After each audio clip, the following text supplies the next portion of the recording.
Hello दोस्तों, जियो गुरुजी classes में आपका स्वागत है। मैं रोहित शर्मा, सब्जेक्ट अपना ज्योग्राफी। देखिए लेसन नंबर 7 हमारा चल रहा है। इसका नाम है परिवहन तथा संचार।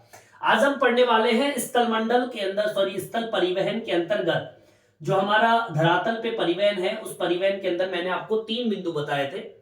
पहला सड़क परिवहन, दूसरा रेल परिवहन और तीसरा है पाइपलाइन, जिसमें हमने सड़क परिवहन के बारे में पिछली वीडियो में पढ़ लिया था। आज का जो मुख्य बिंदु है सेकंड नंबर का, वो है रेल परिवहन। देखिए रेल परिवहन आप सब जानते ही है। रेल परिवहन अगर हम भारत की बात करें और भारत में अगर परिवहन की तुलना और परिवहन से करें तो सबसे कारगर और सबसे सफलतापूर्वक लोगों को एक स्थान से दूसरे स्थान पर, माल को एक स्थान से दूसरे स्थान पर ले जाने के लिए रेल परिवहन सबसे अच्छा साधन माना जाता है। और आपको मैं बता दूं, भारत जो है वो रेल जाल के अंतर्गत विश्व के अंदर सर्वाधिक रेल जाल लेके बैठा हुआ है। साथ में लंबी दूरी के लिए रेल परिवहन सबसे उत्तम साधन माना जाता है। ठीक है, तो ऐसा कोई रेल परिवहन हमारा छोटा मोटा नहीं है। विश्व का सबसे बड़ा रेल परिवहन जितना भी होगा उसमें हमारा भारत का नाम भी आता है। ठीक है, तो हमारी जो पहली लाइन होगी वो यही होगी। क्या होगी? भारतीय रेल मार्गों में, या मार्ग लिखिए, भारतीय रेल मार्ग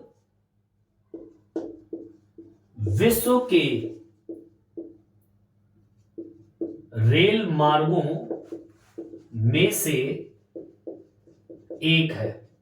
मतलब भारतीय रेल मार्ग विश्व के जितने भी रेल मार्ग हैं उनमें से एक माना जाता है, क्योंकि हमारे पास में भी अमेरिका, रूस, चीन जैसा रेल मार्ग उपस्थित है। ठीक है, इसी के साथ में दूसरी लाइन आपको क्या लिखनी है, सुन लीजिए।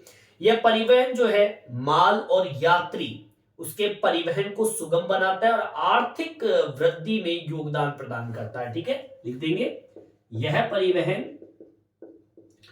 माल व यात्रियों की यात्रा सुगम व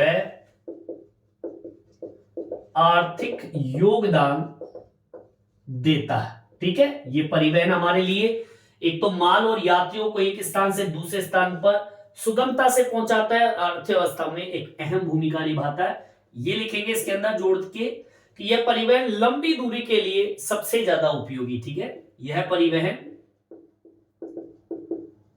लंबी दूरियों के लिए सर्वाधिक उपयोगी साधन है। अब मैंने आपको बताया था कि छोटी दूरी के लिए सबसे कारगर या सबसे सफल परिवहन किसको माना गया है? सड़क परिवहन को। ठीक है, जो मैंने पिछली वीडियो में आपको बताया था। लेकिन अगर आपको लंबी दूरी तय करनी है तो उसके लिए आपको रेल परिवहन सबसे अच्छा और सबसे सुगम साधन मानेंगे। ठीक है, इसमें पैसा भी कम लगे, दूरी भी आपकी लंबी हो जाए। ठीक है, देखिए अगर मैं भारत के अंदर रेल परिवहन की शुरुआत की बात करूं तो भारतीय रेल की स्थापना 1853 में हुई थी। मुंबई से थाने के बीच 34 किलोमीटर की ये लंबाई वाला क्षेत्र था जहां पर पहली बार रेल को चलाया गया था। ठीक है, इसको मेंशन कर दीजिए। भारतीय रेल परिवहन की स्थापना 1853 में हुई, जिसे मुंबई, ठीक है, आपके जो मुंबई है उस मुंबई से थाने के बीच 34 किलोमीटर की दूरी पर चलाया गया। अगली बात समझे, ये पहली शुरुआत थी भारत के अंदर। मोस्ट डाल लीजिए, वेरी इंपॉर्टेंट टॉपिक है ये। आपसे पूछ लिया जाए कि भारत के अंदर सर्वप्रथम रेल परिवहन की शुरुआत कब की गई थी, तो रेल परिवहन की शुरुआत 1853 में की गई थी। कहां पर की गई थी? मुंबई में। मुंबई से थाने के बीच में 34 किलोमीटर का एरिया है, वहां पर पहली बार ट्रेन चलाई गई थी। ठीक है, चलिए भारत के अंदर अगर रेल परिवहन जाल की लंबाई की बात करूं तो 67,956 किलोमीटर है, जो कि 2019 और 20 का आंकड़ा है। ठीक है, इसको मेंशन कर दीजिए। भारतीय रेल जाल की कुल लंबाई कितनी बताई मैंने आपको? 67,956 किलोमीटर। और ये 2019 और 20 का आंकड़ा है। समझ में आई बात? आगे की ओर बढ़े।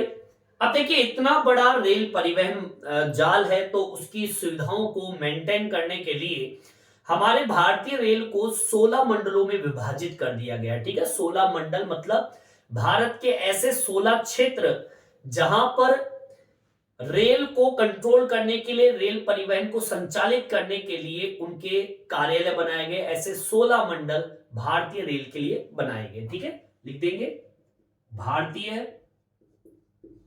रेल परिवहन को 16, ठीक है, 16 मंडलों में विभाजित किया गया है, जिससे क्या होगा, आपका रेल परिवहन सुचारू रूप से चल पाएगा। यहां तक आपके समझ में आ गई होगी। अब आगे की ओर बढ़ते हैं।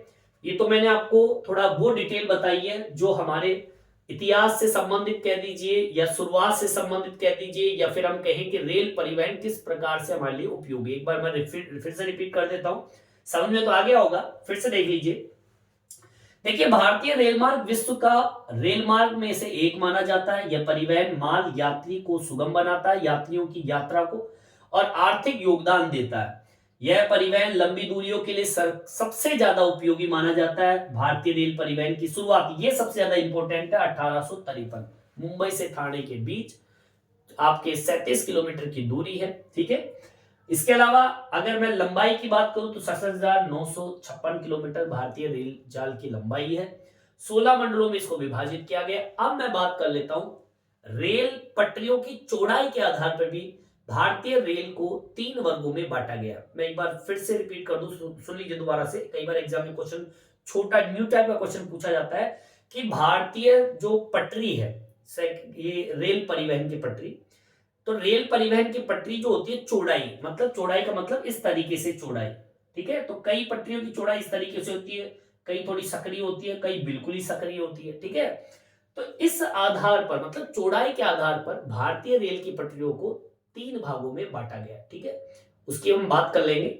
यहां तक समझ में आ गया होगा। अब ध्यान रखना, इसमें 3 क्वेश्चन इंपॉर्टेंट है। एक आपका ये, एक आपका ये, और एक आपका ये। ठीक है, ये तीनों ही न्यू टाइप के क्वेश्चन आपके बनते हैं। ठीक है, समझ में आ गया होगा, यहां तक आप उतार दीजिए। चलिए आगे की ओर बढ़ते हैं और टॉपिक डाल लेते हैं। क्या भारतीय रेल की पटरियों को चौड़ाई के आधार पर 3 वर्गों में बांटा।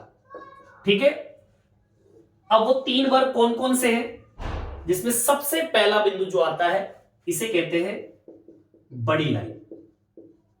अब देखिए, बड़ी लाइन को हम कहे ब्रॉड गेज बोलते हैं। क्या नाम बोलते हैं इसको? Broad gauge. ठीक है, ब्रॉड गेज इंग्लिश शब्द है। ठीक है, और एग्जाम में ब्रॉड गेज को हिंदी में डाल के भी आपसे पूछा जा सकता है। इस तरीके से क्वेश्चन पूछ ले आपसे, ब्रॉड गेज। ठीक है, या फिर बड़ी लाइन के नाम से इसको जानते हैं। समझ में आई बात? अब देखिए, इसमें जो पटरियों की जो बीच की जो दूरी होती है, मतलब दूरी का मतलब इस तरीके से, ये जो बीच की दूरी है, इस बीच की दूरी की बात कर रहा हूं मैं। ठीक है, इस बीच की दूरी की अगर हम बात करें तो 1.616 मतलब 1.616 मीटर इसकी चौड़ाई होती है। ठीक है, कितनी? 1.616 मीटर। आगे बात समझ में? ठीक है, और इसकी जो कुल लंबाई की बात करूं तो इस बड़ी लाइन, भारत के अंदर जो बड़ी लाइन की जो कुल लंबाई है वो है 63,950। ठीक है, 63,950 किलोमीटर इसकी लंबाई है। सही नहीं बात? अब इसको कैसे मेंशन करना है सुन लीजिए। देखिए, इसमें कैसे लिखेंगे, इसमें पटरियों की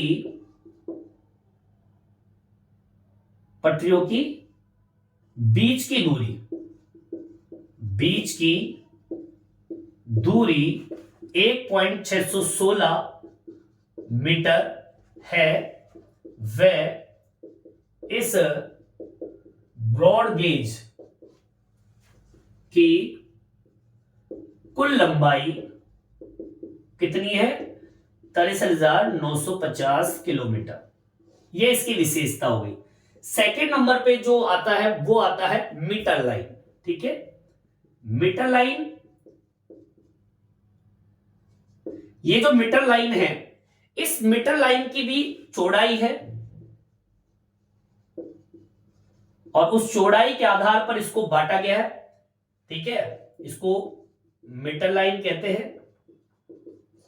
और इसकी अगर मैं बात करूं तो इसमें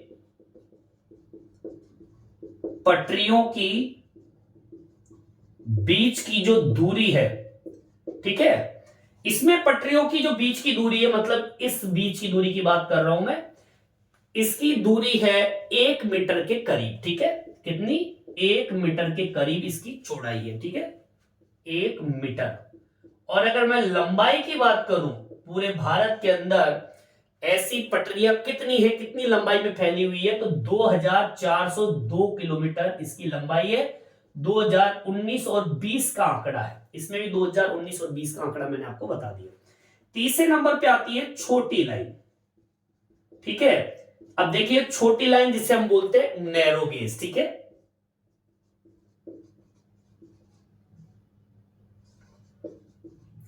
नैरो गेज जो होती है, इसमें पटरियों की बीच की दूरी थोड़ी कम है। कितनी है? सुन लीजिए, इसमें पटरियों की बीच की दूरी, देखिए दो दूरियां हैं। एक आपके 0.762, ठीक है, मीटर, या फिर कहें कई जगह 0.610 मीटर। और आपको बता दूं ये कहां पे मिलेगी? आपको मिलेगी पर्वतीय स्थलों के अंदर, आपको ये देखने को मिल जाएगी। समझ में आई बात? तो इस तरीके से भारत के अंदर चौड़ाई के आधार पर पटरियों को 3 भागों में बांटा है: बड़ी लाइन, मीटर लाइन, छोटी line, broad gauge, metre gauge और नैरो गेज। ठीक है, ब्रॉड गेज जो है, इसकी बीच की जो चौड़ाई है 1.616 मीटर है, लंबाई है 63,950 किलोमीटर। ठीक है, यहां पर मीटर लाइन, यहां पर मीटर लाइन की पटरियों की बीच की जो दूरी है 1 मीटर है, चौड़ाई लंबाई है 2402। यहां पे छोटी लाइन जिसे नैरो गेज बोलते हैं, यहां पर पटरियों की बीच की दूरी 0.762 या फिर कई जगह 0.610। और अगर मैं इसकी लंबाई की बात करूं, लंबाई की बात कर लेते हैं। यहां पे लंबाई की अगर हम बात करें तो भारत के अंदर पहली बात तो स्थल परिवहन क्षेत्र, मतलब पर्वतीय क्षेत्रों के अंदर आपको मिलेगी, ज्यादा नहीं है, 1604 किलोमीटर। ठीक है, मतलब 1604 किलोमीटर के आसपास ये आपको देखने को मिल जाएगी, इतनी लंबाई है, और पर्वतीय क्षेत्रों में खासकर आपको मिलेगी। ठीक है, चलिए यहां तक आपके समझ में आ गया होगा, यहां तक आप उतार दीजिए। देखिए आगे की ओर बढ़ते हैं। देखिए अब तक मैंने आपको रेल परिवहन के बारे में बताया, रेल परिवहन की स्थिति के बारे में बताया, भारत की क्या स्थिति है रेल परिवहन के अंतर्गत। रेल परिवहन को चौड़ाई के आधार पर, पटरियों की चौड़ाई के आधार पर 3 वर्गों में बांट के बताया। मतलब ये तो आपके रेल परिवहन के इतिहास के बारे में, इंटीरियर जैसी स्थिति के बारे में मैंने आपको बता दिया।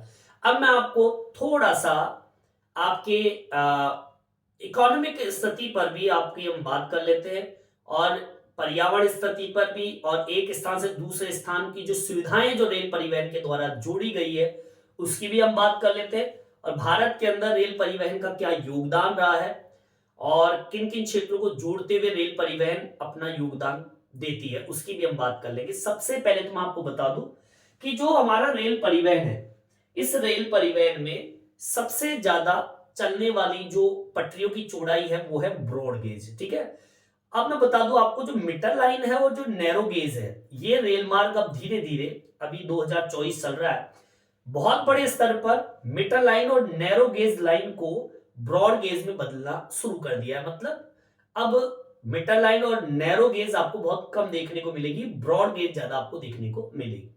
आपको मैं बता दूं, पहले हमारे जो रेल परिवहन चलते थे वो वाष्प इंजन का उपयोग करते थे, फिर बाद में आधुनिकता आई तो फिर डीजल पे आ गए, और भी ज्यादा आधुनिकता आई तो फिर हम विद्युत पर आ गए। आज आप देख लीजिए, डीजल और जो आपका वाष्प इंजन जो है वो तो धीरे धीरे समाप्त की ओर है। अब विद्युत इंजन पे हम ज्यादा काम कर रहे हैं। आज 2024 हो गई, बड़े स्तर पर बड़े पैमाने पर 2024 में विद्युत इंजन पर काम चल रहा है। रेल परिवहन में विद्युत इंजन आने से गति बढ़ी है, माल परिवहन में तीव्रता आई है, और एक खास बात आपको बता दूं, पर्यावरण में सुधार हुआ। आपने देखा होगा, आप छोटे छोटे होंगे तब जब रेल चलती थी तो बड़ा धुआं होता था, लेकिन अब आपको धुआं देखने को नहीं मिलता। क्यों? क्योंकि अब विद्युत इंजन का काम चल रहा है। ठीक है, अब इसको कैसे मेंशन करना है, यहां पे देखिए क्या लिखना है आपको। भारतीय रेल मार्गों में एक तो आपका नैरो गेज व एक आपका मीटर गेज को बड़े स्तर पर ब्रॉड गेज में बदला जा रहा है। यह आपकी पहली लाइन। सेकेंड लाइन में आपको क्या लिखना है, रेल परिवहन पहले वाष्प इंजन द्वारा संचालित था, आधुनिकता आई तो किसमें आ गया, आपका बदलाव हुआ तो डीजल में आ गया। ठीक है, डीजल इंजन आया। आज विद्युत इंजन ने तीव्रता ला दी है। ठीक है, पहले वाष्प इंजन चलता था, फिर डीजल इंजन आया, और आज जो है वो विद्युत इंजन का बड़ा योगदान। विद्युत इंजन क्या फायदा कर रहा है, देखिए, विद्युत इंजन जो है तीव्रता, गति, माल की सुगमता व पर्यावरण में सुधार लाया है। आगे समझ, यह फायदा बड़ा है विद्युत इंजन से। ठीक है, अब विद्युत इंजन आने से रेल परिवहन में, नगरीय जो परिवहन, वहां पे मेट्रो रेल का नाम सुना होगा। मेट्रो रेल ने तो क्रांति ला दी एक तरीके से। और कई लोग ऐसे कहते थे कि हम कभी बुलेट ट्रेन देख पाएंगे कि नहीं देख पाएंगे। कई लोगों की विचारधारा थी, नामों में चलते थे कि बुलेट ट्रेन का सपना है, वो पूरा होने वाला। आपको मैं बता दूं, बुलेट ट्रेन जो है 2024 के अंदर भारत में भागने लगेगी, और ये रेल परिवहन का सबसे स्वर्णिम काल माना जाएगा। पर्यावरण में तो सुधार होगा ही होगा, साथ में हमें गति भी मिलेगी, जो कि विश्व स्तर पर एक हमें क्रांति भी लाने का काम करेगी रेल परिवहन में, जब बुलेट ट्रेन आएगी। ठीक है, इसको मेंशन कर लीजिए। रेल परिवहन में नगरीय परिवहन में मेट्रो ने क्रांति ला दी है। ठीक है, और अब 2024 में बुलेट ट्रेन रेल परिवहन का स्वर्णिम काल माना जाएगा। आगे बात समझ में, मतलब ये कि मेट्रो ने तो क्रांति ला दी है, ठीक है, लेकिन बुलेट ट्रेन जो है वो भी भविष्य के अंदर बड़े स्तर पर एक क्रांति लाने का कार्य करेगी, और पर्यावरण में बड़े स्तर पर सुधार भी होगा। रेल परिवहन का बड़े स्तर पर आर्थिक महत्व भी है, और यह आर्थिक महत्व जो है व्यावसायिक, फसल क्षेत्र, पहाड़ी स्थल और छावनी क्षेत्रों को रेल मार्गों से आपस में एक तरीके से चैन सिस्टम से आपस में जोड़ दिया। पहाड़ से फसल, मैदानी क्षेत्र और छावनी क्षेत्र, तीनों क्षेत्र अलग अलग है, उन सबको रेल मार्गों के द्वारा आपस में जोड़ दिया गया है। ठीक है, मेंशन कर दीजिए। रेल परिवहन का आर्थिक महत्व अधिक है। ठीक है, व्यावसायिक, फसल क्षेत्रों, ठीक है, एक क्षेत्र तो ये पर्वतीय क्षेत्रों, ठीक है, छावनी क्षेत्रों को आपस में जोड़ दिया है। बोलिए आगे बात सर में, ये कोई बनाने की बात नहीं है, ये देखा है आपने, इस चीज को महसूस भी किया है कि रेल परिवहन ने बड़े स्तर पर हमें अर्थव्यवस्था से जोड़ा है, आर्थिक महत्व बड़ा स्तर, क्योंकि आज बड़े स्तर पर माल का आदान प्रदान हो रहा है रेल परिवहन के जरिए। ठीक है, व्यवसायिक जो फसल क्षेत्र है इसको पर्वतीय क्षेत्र और छावनी क्षेत्र, तीनों ही क्षेत्र अलग अलग, मैदानी क्षेत्र, पर्वतीय क्षेत्र और अंतरराष्ट्रीय जो सीमा क्षेत्र होते हैं जहां पर सैनिक लोग रहते हैं, उन क्षेत्रों को रेल मार्ग से आपस में अच्छी तरह से जोड़ दिया गया। संसाधनों का विकास और सुविधाओं पर आदान प्रदान रेल परिवहन का एक योगदान है। संसाधनों का विकास भी हुआ है, वो क्षेत्र जहां पर हम परिवहन नहीं पहुंचा पा रहे थे, वहां पर उपस्थित संसाधन हम ला नहीं पा रहे थे, इस रेल परिवहन ने उन संसाधनों का भी विकास किया है जिनका शोषण हो रहा था। सुविधाओं का आदान प्रदान हो रहा है। आपको एक छोटा सा उदाहरण दे दूं, कोंकण रेलवे, कोंकण रेलवे का विकास सबसे अधिक हुआ है। भारत के पश्चिम समुद्र तट के साथ मुंबई और मैंगलोर के बीच में एक सीधा संपर्क स्थापित करता है। 1998 की बात है, 1998 में कोंकण रेलवे का निर्माण हुआ था और इसकी लंबाई थी 760 किलोमीटर। और ये जो मार्ग बनाया गया था कोंकण का रेलवे, ये महाराष्ट्र में रोहा क्षेत्र है, वहां से प्रारंभ होता है, कर्नाटक का जो मैंगलोर क्षेत्र है उसको जोड़ने का काम करता है। और आपको इस कोंकण रेलवे की खास बात बता देता हूं, इस मार्ग की 146 नदियों को पार करता है, 2000 पुल बीच में आते हैं, 91 सुरंग है। ठीक है, और इस सुरंगों के अंदर एक सुरंग तो एशिया की सबसे बड़ी सुरंग मानी जाती है, 6.5 किलोमीटर लंबी है। ठीक है, ये इसकी विशेषता है, इसको भी मेंशन करवा देता हूं, कई बार न्यू टाइप में क्वेश्चन पूछ लेता है। ठीक है, चलिए यहां तक आपके समझ में आ गया होगा, यहां तक आप उतार दीजिए। देखिए आगे की ओर बढ़ते हैं, जो भी मैंने बोला उसको एक बार मैं मेंशन कर देता हूं। सबसे पहला उदाहरण जो है, उदाहरण मान लीजिए ये रेलवे का, जो कि भारत के अंदर सुप्रसिद्ध माना जाता है, कोंकण रेलवे को। ठीक है, कोंकण रेलवे, ठीक है, कोंकण रेलवे का विकास सबसे ज्यादा हुआ है। ठीक है, ये हमें पहली लाइन आपको लिखनी है। भारत का कौन सा भाग है जिसको जोड़ता है ये, भारत के पश्चिमी समुद्र तट, जो पश्चिमी समुद्र तट है उसके साथ में जो बंबई वाला भाग, मुंबई वाला जो पार्ट है, ठीक है, मुंबई और मैंगलोर के बीच संपर्क बांधता है।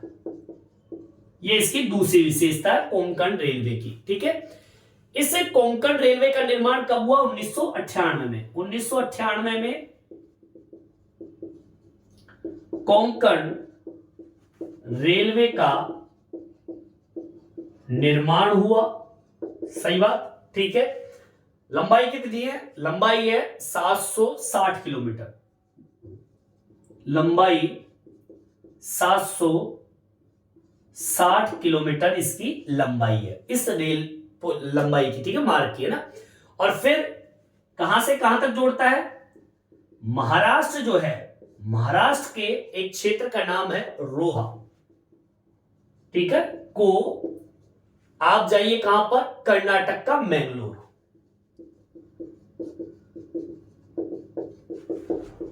को जोड़ता है। ठीक है, ये इसकी विशेषता है। और सुनिए, खास विशेषता तो ये है, 146 तो नदियां पार करे, आगे समझ में, 2000 पुल पार करता है ये रेल मार्ग, ठीक है। और आपको बता दो 91 सुरंग व 6.5 किलोमीटर लंबी